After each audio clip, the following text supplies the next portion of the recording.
ओम गण गणपते नमः। आपके अपने YouTube चैनल जय मां कंजक में आपका बहुत बहुत स्वागत है। गणेश चतुर्थी महापर्व की आपको हार्दिक शुभकामनाएं। मंगल मूर्ति भगवान श्री गणेश आपको जीवन में अपार खुशियां एवं समृद्धि प्रदान करें। आज की कथा हम शिव पुराण से गणेश चतुर्थी की लेकर आए हैं। उम्मीद करती हूँ कथा का पूरा फल लेने के लिए आप कथा को शुरू से लेकर अंत तक जरूर श्रवण करेंगे। ओम गण गणपते नमः। ब्रह्मा जी और नारद का संवाद। ब्रह्मा जी कहने लगे, एक समय पार्वती जी की जया विजया नाम की दो सखियां थी और उनके पास आकर वो विचार करने लगी कि सखी, सभी गण रुद्र के हैं। नंदी, भृंगी आदि जो हमारे हैं वे भी शिव की आज्ञा का पालन करते हैं। जो असंख्य गण हैं उनमें भी हमारा कोई नहीं है। वे भी सब शिव की आज्ञा मानकर द्वार पर खड़े रहते हैं। यद्यपि वे सभी हमारे हैं भी, तथापि उनसे हमारा मन नहीं मिलता। अतः पार्वती, आपको भी हमारे लिए एक गण की रचना करनी चाहिए। ब्रह्मा जी कहते हैं, मुने, जब सखियों ने पार्वती जी से ऐसा सुंदर वचन कहा तब उन्होंने उसे हितकारक माना और वैसा करने का विचार भी किया।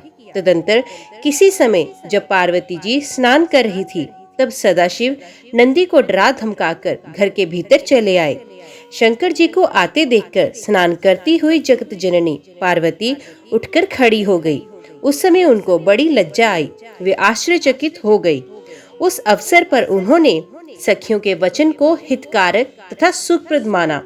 उस समय ऐसी घटना घटित होने पर परमाया परमेश्वरी शिव पत्नी पार्वती ने मन में ऐसा विचार किया कि मेरा कोई एक ऐसा सेवक होना चाहिए जो परम शुभ, कार्यकुशल और मेरी ही आज्ञा में तत्पर रहने वाला हो, उसे तनिक भी विचलित होने वाला ना हो। यूं विचार कर पार्वती देवी ने अपने शरीर की मैल से एक ऐसी चेतन पुरुष का निर्माण किया जो संपूर्ण शुभ लक्षणों से संयुक्त था। उसके सभी अंग सुंदर एवं दोष रहित थे। उसका वे शरीर विशाल, परम शोभायमान और महान बल पराक्रम से संपन्न था। देवी ने उसे अनेक प्रकार के वस्त्र, नाना प्रकार के आभूषण और बहुत सा उत्तम आशीर्वाद देकर कहा, तुम मेरे पुत्र हो, मेरे अपने ही हो। तुम्हारे समान प्यारा मेरा यहाँ कोई दूसरा नहीं है। पार्वती के ऐसा कहने पर वे पुरुष उन्हें नमस्कार करके बोला, माँ, आज आपको कौन सा कार्य आ पड़ा है? मैं आपके कथा अनुसार उसे पूर्ण करूँगा। गणेश के यूं पूछने पर पार्वती जी अपने पुत्र को उत्तर देती हुई बोली, तात, तुम मेरे पुत्र हो, मेरे अपने हो। अब तुम मेरी बात सुनो। आज से तुम मेरे द्वारपाल हो जाओ। सतपुत्र, मेरी आज्ञा के बिना कोई भी हठपूर्वक मेरे महल के भीतर प्रवेश ना कर पाए, चाहे वे कहीं से भी आए, कोई भी हो। बेटा, ये मैंने तुमसे बिल्कुल सत्य बात कही है। ब्रह्मा जी कहते हैं, मुने, यूं कहकर पार्वती ने गणेश के हाथ में एक सुदृढ़ छड़ी दे दी। उस समय उनके सुंदर रूप को निहार कर पार्वती हर्षमगन हो गई। उन्होंने प्रेम पूर्वक अपने पुत्र का मुख चूमा और कृपावश हो छाती से लगा लिया। फिर दंडधारी गणराज को अपने द्वार पर स्थापित कर दिया। बेटा नारद तदंतर पार्वती नंदन महावीर गणेश पार्वती की हित कामना से हाथ में छड़ी लेकर गृह द्वार पर पहरा देने लगे। उधर शिवा अपने पुत्र गणेश को अपने दरवाजे पर नियुक्त करके स्वयं सखियों के साथ स्नान करने लगी। मुनि श्रेष्ठ, इसी समय भगवान शिव, जो परम कौतुकी तथा नाना प्रकार की लीलाएं रचने में निपुण हैं, द्वार पर आ पहुँचे। गणपति उन्हें पार्वती पति को पहचानते तो नहीं थे, अतः वे बोल उठे, देव, माता की आज्ञा के बिना आप भीतर नहीं जा सकते। माता स्नान करके बैठ गई हैं। तुम कहाँ जाना चाहते हो? इस समय यहाँ से हट जाओ। यूं कहकर गणेश ने उन्हें रोकने के लिए छड़ी हाथ में ले ली। उन्हें ऐसा करते देख शिव बोले, मूर्ख, तू किसे रोक रहा है? दुर्बुद्धे, क्या तू मुझे नहीं जानता? मैं शिव के अतिरिक्त और कोई नहीं हूँ। फिर महेश्वर के गण उसे समझाकर हटाने के लिए आए और गणपति से बोले, सुनो, हम मुख्य शिवगण ही द्वारपाल हैं और सर्वव्यापी भगवान शंकर की आज्ञा से तुम्हें हटाने के लिए यहाँ आए हैं। तुम्हें भी गण समझकर हम लोगों ने मारा नहीं है, अन्यथा तुम कब के मारे गए होते। अब कुशल इसी में है कि तुम स्वयं ही दूर हट जाओ, क्योंकि व्यर्थ अपनी मृत्यु बुला रहे हो। ब्रह्मा जी कहते हैं, मुने यूं कहे जाने पर फिर गिरजानंदन गणेश निर्भय ही बने रहे। उन्होंने शिव गणों को फटकारा और दरवाजे को नहीं छोड़ा। तब उन सभी शिव गणों ने शिवजी के पास जाकर सारा वृतांत उन्हें सुनाया। मुने उन्हें सब बातें सुनकर संसार के गति स्वरूप अद्भुत लीला विहारी महेश्वर अपने उन गणों को डांटकर कहने लगे, गणों, ये कौन है? कुंठित होकर शत्रु की भांति बक रहा है। इस नवीन द्वारपाल को दूर भगा दो। तुम लोग नपुंसक की तरह खड़े होकर उसका वृत्तांत मुझे क्यों सुना रहे हो? विचित्र लीला रचने वाले अपने स्वामी शंकर के यों कहने पर वे गण पुनः वहीं लौट आए।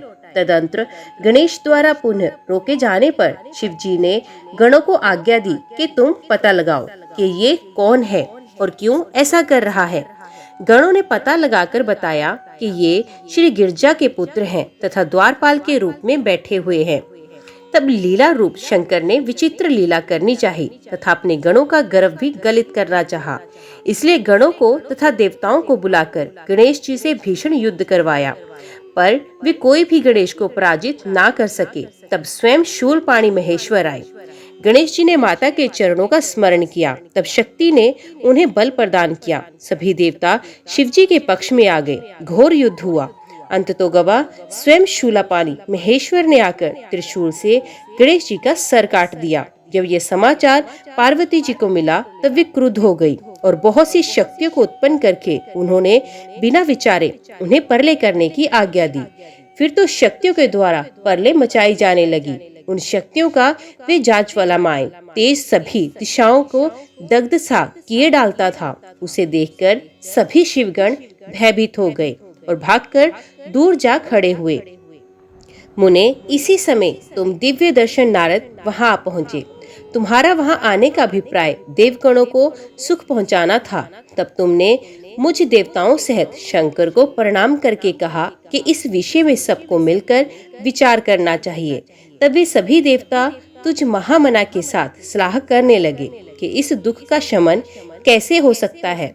फिर उन्होंने यही निश्चय किया कि जब तक गिरजा देवी कृपा नहीं करेंगी तब तक सुख नहीं प्राप्त हो सकेगा। अब इस विषय में और विचार करना व्यर्थ है। ऐसी धारणा करके तुम्हारे सहित सभी देवता और ऋषि भगवती शिवा के निकट गए और क्रोध की शांति के लिए उन्हें प्रसन्न करने लगे। उन्होंने प्रेम पूर्वक उन्हें प्रसन्न करते हुए अनेक स्तोत्रों द्वारा उनकी स्तुति करके बारंबार उनके चरणों में अभिवादन किया। फिर देवगण आज्ञा से ऋषि बोले। देव ऋषियों ने कहा, माँ जगदम्बे, तुम्हें नमस्कार है। शिव पत्नी, तुम्हें प्रणाम है। चंडिके, तुम्हें हमारा अभिवादन प्राप्त हो। कल्याणी, तुम्हें बारंबार प्रणाम है। अम्बे, तुम ही आदि शक्ति हो। तुमने ही संसार की रचना की है। पालन भी आप ही करती हो और संहार भी आप ही करने वाली हो। हे देवी, तुम्हारे कोप से सारी त्रिलोकी की विकल हो रही है। अतः प्रसन्न हो जाओ और क्रोध को शांत करो। देवी, हम लोग तुम्हारे चरणों में मस्तक झुकाते हैं। नारद, यो तुम सभी ऋषियों द्वारा स्तुति किए जाने पर भी परादेवी पार्वती ने उनकी ओर क्रोध भरी दृष्टि से ही देखा, किंतु कुछ कहा नहीं। तब उन ऋषियों ने पुनः उनके चरण कमलों में सर झुकाया और भक्ति पूर्वक हाथ जोड़कर पार्वती जी से निवेदन किया। ऋषियों ने कहा, देवी, अभी संहार होना चाहता है, अतः क्षमा करो, क्षमा करो। अंबिके, तुम्हारे स्वामी शिव भी तो यही स्थित हैं। तनिक उनकी ओर तो दृष्टिपात करो। हम लोग यहाँ ये ब्रह्मा विष्णु आदि देवता तथा सारी प्रजा सब तुम्हारे ही हैं और व्याकुल होकर अंजलि बांधे तुम्हारे सामने खड़े हैं। परमेश्वरी, इन सबका अपराध क्षमा करो। शिवे, अब इन्हें शांति प्रदान करो। ब्रह्मा जी कहते हैं, मुने, सभी देव ऋषियों कहकर अत्यंत दीन भाव से व्याकुल हो हाथ जोड़कर चंडिका के सम्मुख खड़े हो गए। उनका ऐसा कथन सुनकर चंडिका प्रसन्न हो गई। उनके हृदय में करुणा का संचार हो गया। तब वे ऋषियों से बोली, ऋषियों, यदि मेरा पुत्र जीवित हो जाए और वे तुम लोगों के मध्य पूजनीय मान लिया जाए तो संहार नहीं होगा। जब तुम लोग उसे सर्वाध्यक्ष का पद प्रदान कर दोगे तभी लोक में शांति हो सकेगी, अन्यथा तुम्हें सुख नहीं प्राप्त हो सकता। ब्रह्मा जी कहते हैं, मुने, पार्वती के यो कहने पर तुम सभी ऋषियों ने उन देवताओं के पास आकर सारा वृत्तांत कह सुनाया। उसे सुनकर इंद्र आदि सभी देवताओं के चेहरे पर उदासी छा गई। वे शंकर जी के पास गए और हाथ जोड़कर उनके चरणों में नमस्कार करके सारा समाचार निवेदन कर दिया। देवताओं का कथन सुनकर शिव जी ने कहा, ठीक है, जिस प्रकार सारी त्रिलोकी को सुख मिल सके वही करना चाहिए। अतः अब उत्तर दिशा की ओर जाना चाहिए और जो जीव पहले मिले उसका सर काटकर उस बालक के शरीर पर जोड़ देना चाहिए। ब्रह्मा जी कहते हैं, मुने, तदंतर शिव जी की आज्ञा का पालन करने वाले उन देवताओं ने भी सारा कार्य संपन्न किया। उन्होंने उस शिशु शरीर को धो पोंछकर विधिवत उसकी पूजा की। फिर वे उत्तर दिशा की ओर गए। वहां उन्हें पहले एक दांत वाला एक हाथी मिला। उन्होंने उसका सर लाकर उस शरीर पर जोड़ दिया। हाथी के उस सर को संयुक्त कर देने के पश्चात सभी देवताओं ने भगवान शिव आदि को प्रणाम करके कहा कि हम लोगों ने अपना काम पूरा कर लिया है। अब जो करना शेष है उसे आप लोग पूर्ण करें। ब्रह्मा जी कहते हैं, तब शिव आज्ञा पालन संबंधी देवताओं की बातें सुनकर सभी देवों और पार्षदों को महान आनंद हुआ। तत्पश्चात ब्रह्मा, विष्णु आदि सभी देवता अपने स्वामी निर्गुण स्वरूप भगवान शंकर को प्रणाम करके बोले, स्वामिन, आप महात्मा के जिस तेज से हम सभी उत्पन्न हुए हैं, आपका वही तेज वेद मंत्र के अभियोग से इस बालक में प्रवेश करे। इस प्रकार सभी देवताओं ने मिलकर वेद मंत्र द्वारा जल को अभिमंत्रित किया। फिर शिव जी का स्मरण करके उस उत्तम जल को बालक के शरीर पर छिड़क दिया। उस जल का स्पर्श होते ही वे बालक स्वेच्छा से शीघ्र ही चेतना युक्त होकर जीवित हो गया और सोए हुए की तरह उठ बैठा। वे सौभाग्यशाली बालक अत्यंत सुंदर था। उसका मुख हाथी का सा था, शरीर का रंग हरा लाल था, चेहरे पर प्रसन्नता खेल रही थी। उसकी आकृति कमनीय थी और उसकी सुंदर प्रभा फैल रही थी। मुनीश्वर पार्वती नंदन उस बालक को जीवित देखकर वहां उपस्थित सभी लोग आनंद मगन हो गए और सारा दुख विलीन हो गया। तब हर्ष विभोर होकर सभी लोगों ने उस बालक को पार्वती जी को दिखाया। अपने पुत्र को जीवित देखकर पार्वती जी परम प्रसन्न हुई। ब्रह्मा जी कहते हैं, मुने, जब विकृत स्वरूप वाले गिरजापुत्र गजानंद व्यग्रता रहित होकर जीवित हो उठे, तब गणनायक देवों ने उनका अभिषेक किया। अपने पुत्र को देखकर देवी पार्वती आनंद मगन हो गई और उन्होंने हर्षोल्लास से उस बालक को दोनों हाथों से पकड़कर छाती से लगा लिया। फिर अंबिका ने प्रसन्न होकर अपने पुत्र गणेश को अनेक प्रकार के वस्त्र आभूषण प्रदान किए। तदंतर सिद्धियों ने अनेक विधि विधान से उनका पूजन किया और माता ने अपने हाथों से उनके अंगों का स्पर्श किया। इस प्रकार शिव पत्नी पार्वती देवी ने अपने पुत्र का सत्कार करके उसका मुख चूमा और प्रेम पूर्वक उसे वरदान देते हुए कहा, बेटा, इस समय तुझे बड़ा कष्ट झेलना पड़ा, किंतु अब तू कृत्य हो गया है। तू धन्य है। अब से संपूर्ण देवताओं में तेरी अग्र पूजा होती रहेगी और तुझे कभी दुख का सामना नहीं करना पड़ेगा। चूंकि इस समय तेरे मुख पर सिंदूर दिख रहा है, इसलिए मनुष्यों को सदा सिंदूर से तेरी पूजा करनी चाहिए। जो मनुष्य पुष्प, चंदन, सुंदर गंध नैवेद्य, रमणीय आरती, तांबूल और दान से तथा परिक्रमा और नमस्कार करके विधि पूर्वक तेरी पूजा करेगा, उसे सारी सिद्धियां हस्तगत हो जाएंगी और उसके सभी प्रकार के विघ्न नष्ट हो जाएंगे। इसमें लेश मात्र भी संशय नहीं है। ब्रह्मा जी कहते हैं, मुने, महेश्वरी देवी ने अपने पुत्र गणेश से यूं कहकर उसे नाना प्रकार की वस्तुएं प्रदान करके पुण्य उसका अभिनंदन किया। विप्र तब गिरजा की कृपा से उसी क्षण देवताओं और शिव गणों का मन विशेष रूप से शांत हो गया। तदंतर इंद्र आदि देवताओं ने हर्षोद्रेक से शिवा की स्तुति की और उन्हें प्रसन्न करके वे भक्ति भावित चित्त से गणेश देव को लेकर शिव जी के समीप गए। वहां पहुंचकर उन्होंने त्रिलोकी की कल्याण कामना से भवानी के उस बालक को शिवजी की गोद में बैठा दिया। तब शिवजी भी उस बालक के मस्तक पर अपना कर कमल फेरते हुए देवताओं से बोले, ये मेरा दूसरा पुत्र है। तत्पश्चात गणेश जी भी उठ के शिव जी के चरणों में अभिवादन किया। फिर पार्वती को, मुझको, विष्णु को और नारद आदि सभी ऋषियों को प्रणाम करके आगे खड़े होकर उन्होंने कहा, यूं विमान करना मनुष्य का स्वभाव नहीं है, अतः आप लोग मेरा अपराध क्षमा करें। तब मैं शंकर और विष्णु इन तीनों देवताओं एक साथ ही प्रेम पूर्वक उन्हें उत्तम वर प्रदान करते हुए कहा, सुरवरों, जैसे त्रिलोकी में हम तीनों देवों की पूजा होती है, उसी तरह तुम सबको इन गणेश का भी पूजन करना चाहिए। मनुष्यों को चाहिए कि पहले इनकी पूजा करके तत्पश्चात हम लोगों का पूजन करें। ऐसा करने से हम लोगों की पूजा संपन्न हो जाएगी। देवगणों, यदि कहीं इनकी पूजा पहले ना करके अन्य देवता का पूजन किया गया तो उस पूजन का फल नष्ट हो जाएगा। उसमें अन्यथा विचार करने की आवश्यकता नहीं है। ब्रह्मा जी कहते हैं, मुने, तदंतर ब्रह्मा, विष्णु और शंकर आदि सभी देवताओं ने मिलकर पार्वती को प्रसन्न करने के लिए वही गणेश को सर्वाध्यक्ष घोषित कर दिया। उसी समय शिवजी परम प्रसन्न चित्त से पुण्य गणेश को लोक में सर्वदा सुख देने वाले अनेकों वर प्रदान करते हुए बोले। शिवजी ने कहा, गिरजानंदन, निस्संदेह मैं तुझ पर परम प्रसन्न हूँ। मेरे प्रसन्न हो जाने पर अब तू सारे जगत को ही प्रसन्न हुआ समझ। अब कोई भी तेरा विरोध नहीं कर सकता। तू शक्ति का पुत्र है, अत्यंत तेजस्वी है। बालक होने पर भी तूने महान पराक्रम प्रकट किया है, इसलिए तू सदा सुखी रहेगा। विघ्न नाश के कारण मैं तेरा नाम सबसे श्रेष्ठ होगा। तू सबका पूज्य है, अतः सब मेरे संपूर्ण गणों का अध्यक्ष होगा। इतना कहने के पश्चात महात्मा शंकर अत्यंत प्रसन्नता के कारण गणेश को पुण्य वरदान देते हुए बोले, गणेश्वर, तू भाद्रपद मास के कृष्ण पक्ष की चतुर्थी तिथि को चंद्रमा का शुभ उदय होने पर उत्पन्न हुआ है। जिस समय गिरजा के सुंदर चित्त से तेरा रूप प्रकट हुआ, उस समय रात्रि का प्रथम पहर बीत रहा था। इसलिए उसी दिन से आरंभ करके उसी तिथि में तेरा उत्तम व्रत करना चाहिए। ये व्रत परम शोभन तथा संपूर्ण सिद्धियों का प्रदाता है। वर्ष के अंत में जब पुण्य वही चतुर्थी आ जाए, तब तक मेरे कथा अनुसार तेरे व्रत का पालन करना चाहिए। जिन्हें संसार में अनेकों प्रकार के अनुपम सुखों की कामना हो, उन्हें चतुर्थी के दिन भक्ति पूर्वक विधि से तेरा पूजन करना चाहिए।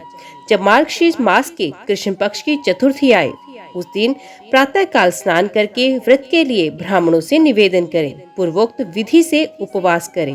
फिर धातु की, मूंगे की, श्वेत मदार की अथवा मिट्टी की मूर्ति बनाकर उसकी प्राण प्रतिष्ठा करें और भक्ति भाव से नाना प्रकार के दिव्य गंधों, चंदनों और पुष्पों से उसकी पूजा करें। पुनः रात्रि का प्रथम पहर बीत जाने पर स्नान करके दुर्वा दलों से पूजन करना चाहिए। ये दुर्वा जड़ रहित 12 उंगल लंबी और 3 गांठों वाली होनी चाहिए।